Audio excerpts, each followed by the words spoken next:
Okay, my name's Brien. I work at Sprinkler. Hopefully some of you are using our technology. Hopefully. Anyway, I have a hard subject because I'm talking about numbers. And generally numbers are perceived as very boring. So I basically built my entire career trying to convince people that data can be fun. That means I'm going to be loud, I'm going to ask you questions, and I'll probably say some inappropriate things. So that's what I'm going to do today. So first, let's start with, I love when Max slides presented on the PC. This is going to be great. Anyway, if you can't measure something, you can't understand it. If you can't understand it, you can't control it. And if you can't control it, you can't improve it. Okay? Why is this statement so important? Come on, somebody, raise your hand. Don't be shy. Okay, I will tell you because you're being quiet and shy, and I understand that. It's like a first date. We don't know each other yet. I might judge you. And then there won't be a second date or flowers. Anyway, the truth is, the most important piece of this statement is if you can't measure something. How many of you have a goal that you can't actually physically measure? Oh, nobody wants to raise their hand, but you know you do. Because we always like to come up with these goals like, I want to increase positive referrals. And then that's not really a measurable goal because you don't have a way of tracking the positive referral unless you've defined what a positive referral is, how it's tracked, and how it goes through. Right? So we love to create these metrics. We do it all the time. I'm going to lose weight. That's a great goal that everybody says. Well, how much weight are you going to lose? When are you going to lose it? What's defined as losing weight? Is that actual fat or is that muscle? Anyway, it's like Americans do all the time, and probably Europeans as well. We lie to ourselves through metrics. Anyway, so we're going to talk about the basics of not doing it. The microphone not working. So I'm just going to talk really loud, okay? Because I am a very loud person. Can everybody hear me? Yes. Oh man, I'm going to be hoarse tomorrow. Anyway, the basics of social data and understanding how to create proper metrics is like baking a cake, okay? Oh, I'm getting everything else your microphone. Ooh, now my voice sounds better. Anyway, okay, the basics of social data. Well, now it's really loud. Now I'm really loud. Now I'm going to just hold it like here, like I'm at church. Anyway, the basics of social data is like baking a cake, okay? First, you need to think about your ingredients, okay? And this is where most people stop. They pick some metrics, and they're like, I did it, I'm done, I did social data. What's the problem with this? Anyone? Come on, guys, wake up. The problem is ingredients aren't cake. You didn't make a cake. You bought eggs. That's not cake. I'm sorry. So what you need is a recipe.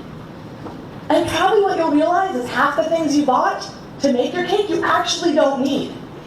Because they aren't ingredients in cake. You don't put cayenne in cake. Okay? So the second part is developing context around the data you're using so you can define what you actually need to tell the story. Okay? Now, this is probably where second generation analytics stops. They define what they need, they have nice context around it, they produce a monthly report, and that's it. It's the same metrics every month, has a little like caveat in the corner, and everybody's really proud. But the problem is it's still not cake. It's still not changing your business, it's still not defining what you're doing. It's just a numeric report of what you did that month. So then we need to talk about analysis, which I like to talk about the oven. It's the things that cook. It's the thing that changes things. It's a chemical reaction within your organization. Okay? So if you're doing analytics right, they'll be changing the decisions you make on a daily basis. If you're not making decisions based on data, you probably have crappy data. And lastly, I like to talk about presentation. Change within an organization, and true change, really comes from being able to take that data and make it consumable. To make people want to have it. Not just have it, but want to have it. And that's all about creating an effective and meaningful presentation with your data. Now, one thing I'll say is I haven't talked anything about which metrics to track. And there's a reason why. I don't believe there are right metrics. Every organization has different goals. Each one of you has different goals.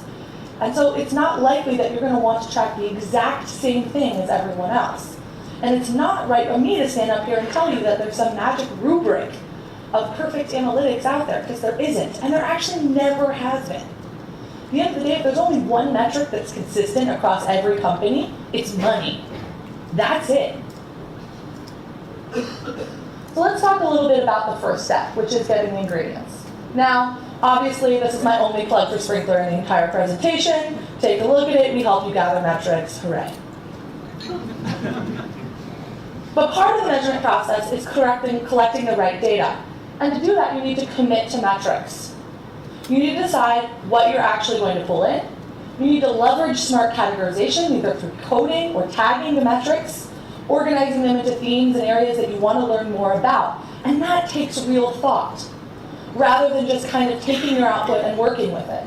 And last, automate, not collate. If a metric is very difficult to obtain and you have to use multiple sources to do it, you're probably not going to use it in a way that's meaningful. So look for ways that you can automate data and make it accessible immediately, rather than focusing on metrics that are very difficult to obtain, and therefore you can't get them that often. Okay?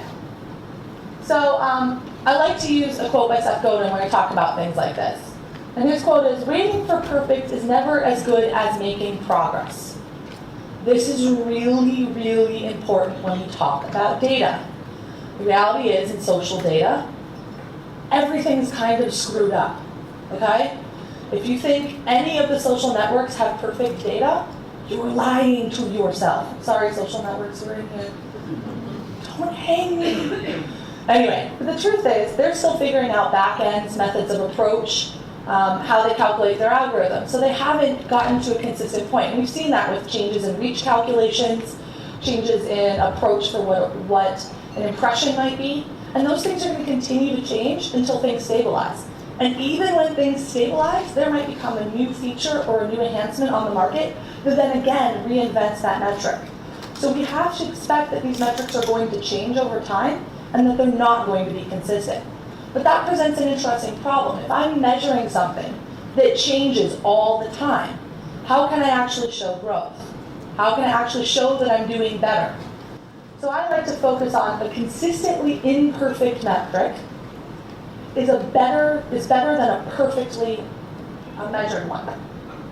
The reason this is if you can select metrics that are consistent, or the most consistent, even if they're imperfectly calculated, then at least you can guarantee that as the industry and markets change over time, they'll be consistently imperfect, which means you can look at changes in values, you can look at like percentage changes, and you can look at growth in imperfect metrics. As well, if you rely on the perfect metrics, those are more subject to change, as the definition of that metric changes over time. I relate this a lot to web analytics. Is anyone here familiar with web analytics? Okay. Web analytics, there is no actual definition of what a visit is. Every single vendor that does website analytics calculates it differently. And if you run every single vendor on the same profile, they will all give you different results. But if you use the same vendor over time, it's an imperfect but consistent metric. And that's what, for digital, you just have to commit to and realize is going to happen. If you focus too much on just trying to get everything perfect, you're actually never going to get measurement right. Okay? Make sense? Moving on. The biggest problem that data faces today, and especially digital data, is not that there's not enough data. It's that we have become data hoarders. We love to measure everything, okay? We literally count. I've seen decks from companies that are like 75 pages long. How many of you are going to actually sit down every month and devote 3 to 4 hours of your time really digesting a 75-page PowerPoint deck where each page has 4 to 5 charts on it and 30 insights? And how many people are you paying to create 70-page decks that nobody reads? Okay? The reality is we are data hoarders. And why do hoarders hoard? Does anyone know why a hoarder hoards things? It's all FOMO, fear of missing out. They're afraid if they don't track that metric that somehow they're going to miss something. How does this happen? Well, if you don't think about the metrics you want in the first place, you end up collecting everything to cover your butt. essentially. This is the classic corporate CYA experience, okay? This is called, I don't want to get in trouble. But what it makes you look like is a hot mess and nobody wants to come over to visit, okay? That's the reality of what data is doing to us these days. And that's why data has such a bad rap. Because we've got a measurement for everything. And my favorite is whenever anybody does a presentation, they're like, oh, can you just like put a statistic in there? Like we magically have statistics for everything, that we should just have every statistic of every single thing we've ever done just available on a spreadsheet somewhere. What a massive waste of time. I'm gonna have some statistics in here and you can all judge me for it. That's all I'm gonna say. So what we should look at is setting the right context so you know what to keep and what to get rid of. So looking at things like setting goals based on available data. Don't go for things that you can't achieve unless you match it to this data or some magical data that might exist in the future. Introduce situational metrics, and we'll cover what situational metrics are next. And then lastly, be flexible, but also be smart. Know that you don't always have to have the same metrics, and that you can adapt with the social channels. And if you adapt with them rather than trying to be stuck in kind of a box, you'll actually have a better program and you'll actually be more valuable to the organization. So let's take a deeper dive into what situational data is. The left is a real equation from a real client, okay? I'm not gonna tell you who, but this is how they calculate engagement, okay?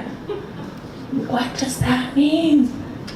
I literally, when I first got the deck, I was like, I don't know what that actually is. This is such a massive waste of time.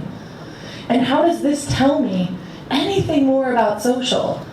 It doesn't tell me anything. It's just a bunch of numbers put into a box to make things complicated. So what I suggest, and I live and die by this, is the idea of situational metrics. I have a goal, and in this situation, success equals this. So rather than having a single unified definition of success, we have a definition of success based on the situation. So for example, and these are very simple, if my goal is message dispersion, I want to get the word out about something, then I should measure shares and listening volume around that conversation. If my goal is to get brand affinity up, I want likes and positive sentiment. Again, these are very high-level, simple metrics, but you get the idea. Now, if I try to cram all of those metrics into one equation, I get to a point where I'm actually not measuring anything other than the mysterious engagement, which to this day means nothing. Okay? I feel like I'm preaching to you. Anyway, a lot of church references today. So, I like to break it down into one simple statement. If you can't explain what you're measuring to a child, your measurement is rubbish. Because guess what? Senior executives, sorry if there's any in the room, they're like children. They are not going to have time to learn about social media or even what the hell you do. So if you can't explain to them in one sentence what that actually means and why it's valuable, it's a waste of time. All you've got is a bunch of numbers on a piece of paper that no one's going to look at. So if you go back and look at what you're measuring and think about, could I explain this to a kid? You'd probably relook at some of the things you're measuring. So take this picture. Does anyone know what this is a picture of? Anyone? Street lights? Anyone else? What? Christmas lights? Traffic? It's out of focus. We don't know what the hell it is. This could be a blinged out necklace. This could be street lights. We don't know what the hell it is. And that's exactly why routine analysis should never be out of focus, out of purpose, out of vision, out of scope, because it's just, again, a number on a piece of paper that doesn't mean anything. Okay? So we look at that as kind of the perspective and analysis, the idea of putting the context and the focus around what you're doing. When we look at developing kind of great analysis, we look at, don't analyze boring data. If something doesn't seem to stand out, don't put it in the presentation. You can save the metrics if somebody asks you about it, but it's not exciting, it's not worth being there. Explore and explain. If something is interesting, take the time to explain why it's interesting. And the explanation is usually the number one thing that's missing from measurement. Why did that happen? Why is it important that it happened? What did change as a business out of the fact that that happened? Those are the things that executives want to know, and they're the questions that are usually left unanswered. And last, supplement with relevant quotes. We love quotes. We love to stick screenshots of Facebook pages into everything. But more often than not, those are just random ass quotes that don't mean anything to anyone, other than they said they liked staying in your hotel. But finding quotes that actually have context and substance, those are quotes that change your business. Okay? So, again, if your social data isn't changing your business, your data is out of focus. This is a lovely cake, right? You all want to eat this cake, right? Good data failure is usually a result of bad data presentation. Okay? And I've got some examples here. This right here, and you can't see it so on the stage, I don't even know what that means. It's not labeled. I have no clue what it's measuring.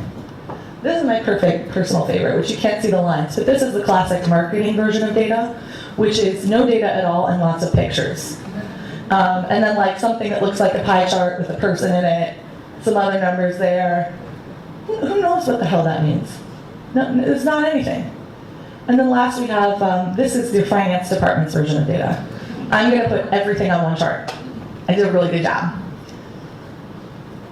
All of this is unconceivable. Nobody can look at this and decide what this means. And that's because they broke the basic data tenets of good presentation. First, charts should make sense without explanation. If I look at a chart, I should know what it means. No one should have to tell me what it means. If someone has to tell me what it means, you screwed it up. Okay? Now, I've blacked out some of the things here, but this is an example of something we've done.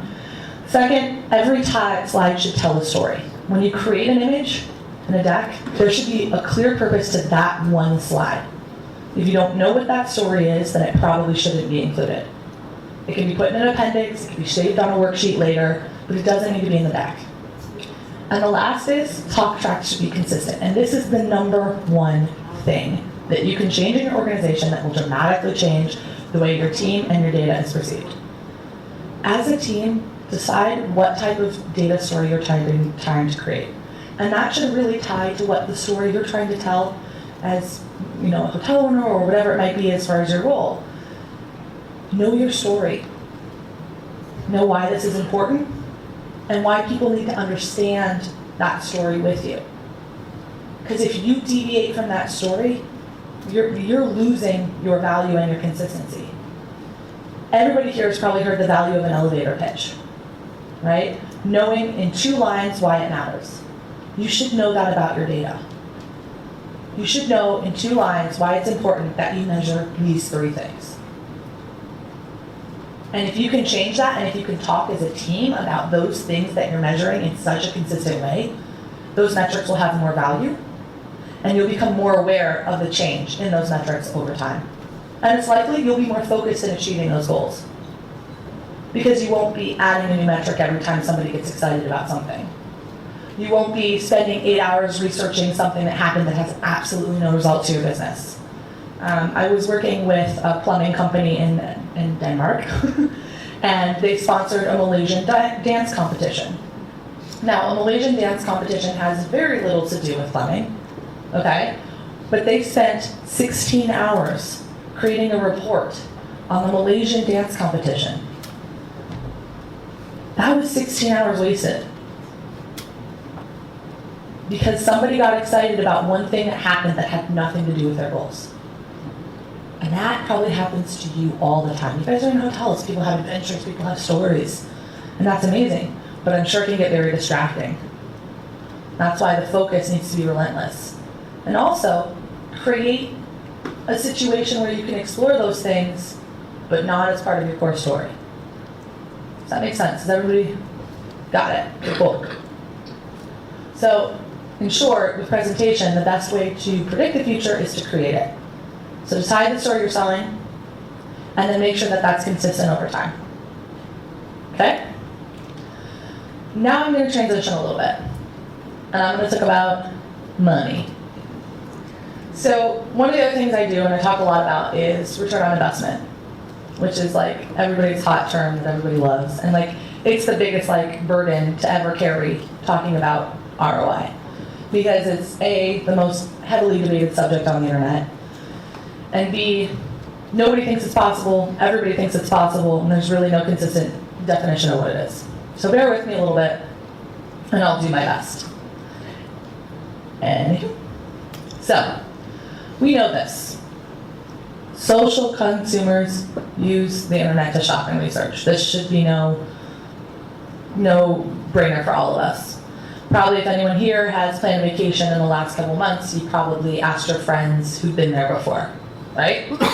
Or if you're planning to travel somewhere, you probably watch YouTube videos or you Google it. It's probably the first thing you do, right? This is no brainer, but for some people it is shockingly unaware.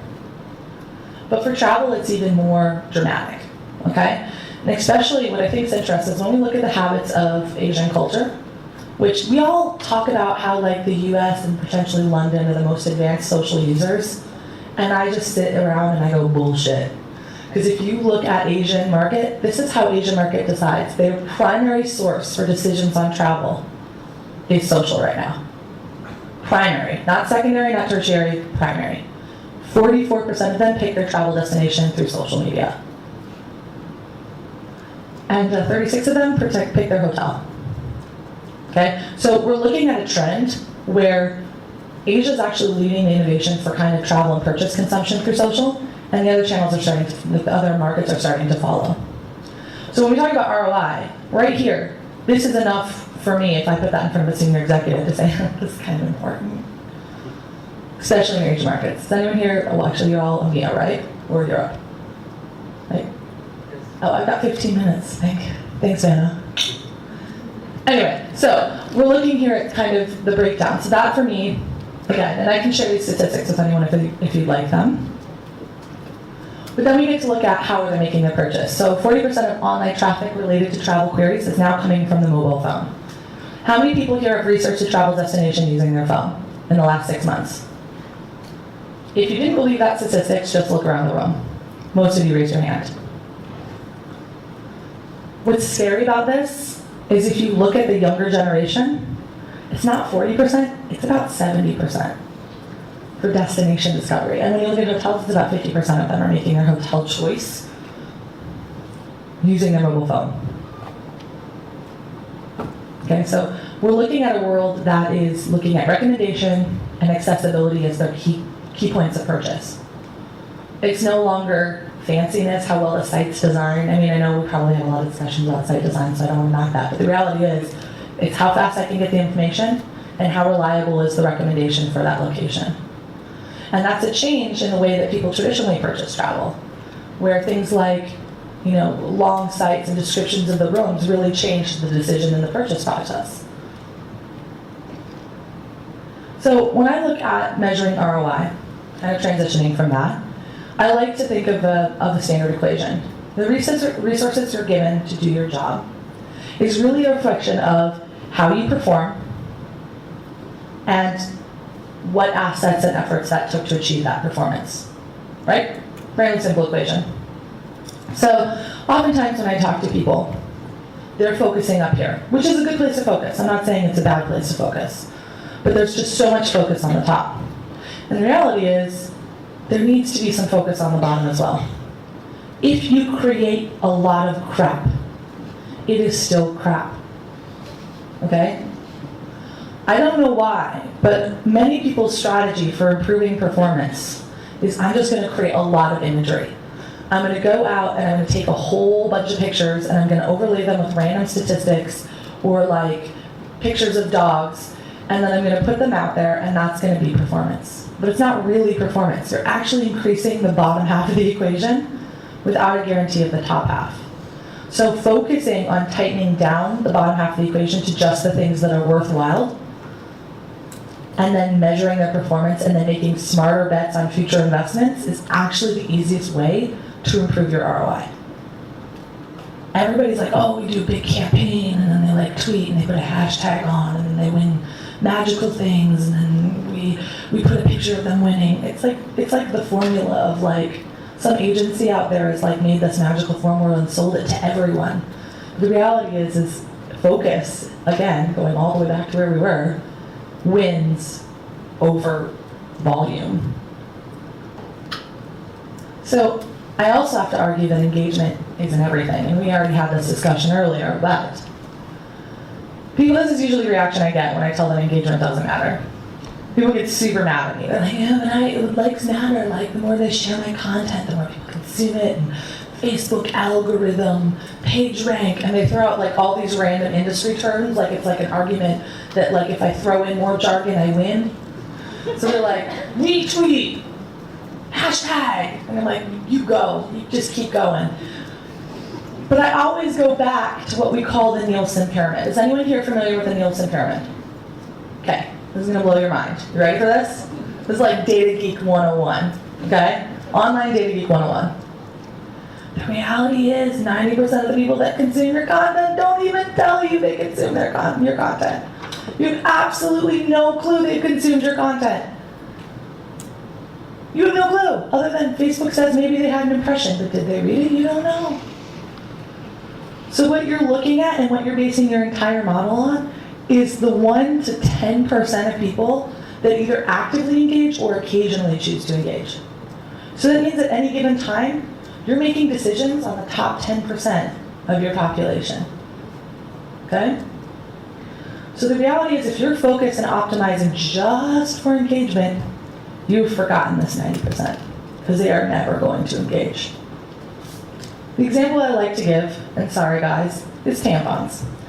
No one is ever going, well, some people will, but most people are never going to write heartfelt comments about tampons, okay? But I believe a lot of women have Googled things about this, okay? And it's an uncomfortable subject, and the reason I use that as an example is because it is uncomfortable. Nobody wants to say like, oh, today I was just on the internet, researching tampons, just the day. I'm gonna write a heartfelt comment about how much I love this post. That's never going to happen, right? But that doesn't make that content not valuable, okay? So you have to start thinking about consumption, and you have to start thinking about access to your information, essentially, okay? So what we look is measuring beyond that engagement. It means celebrating consumption, okay? Anything that tells you that they might have seen it or might have consumed it. Things like clicks, things like views. Yes, these are hard metrics and they're sometimes fuzzy, but they are consuming metrics, and they are showing that someone is on the other side taking some type of action. But it may not be a broadcast action. And the difference between, if you're optimizing for engagement, you're optimizing for broadcast. And that's really what you should focus on. Your advocates, and which I like to call advocates, of people that engage on your page a lot but aren't necessarily influential. And then influential people who engage on people that have a lot of following and you may have paid them to do it. Let's be honest. Second, leveraging efficiencies for the consumption model. Because if you're purchasing for engagement, you're likely pushing for a tangible metric around just a like or a share, and you might have to pay more for those. Whereas your consumptions you may be able to increase without as much investment. So it's really getting efficient around that.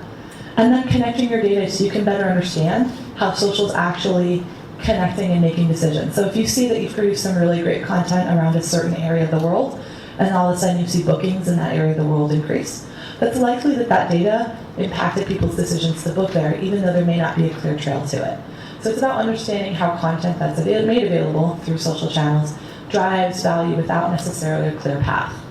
And I think travel is quite interesting because travel is really, really impacted by content that goes out. Some industries it's not that way, but your industry has the lovely benefit of being that way. And that is all I have to say. I always like to end with this slide because I don't know what this is, but I love it so much. It's like a dinosaur and a robot. He's like a dapper robot. He's like not, he's like a suit coat.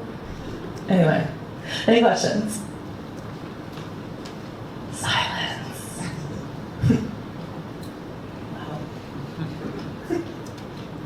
I've left them speechless. Speechless or just hungry. Really, no questions on social measurement? Everyone knows what they're doing. Yeah. Okay. So, thank you. That was really good.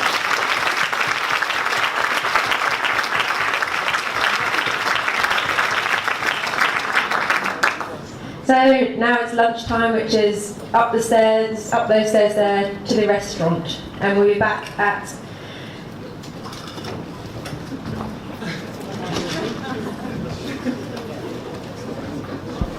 1:30 or 1:25 for a 1:30 start. Thank you.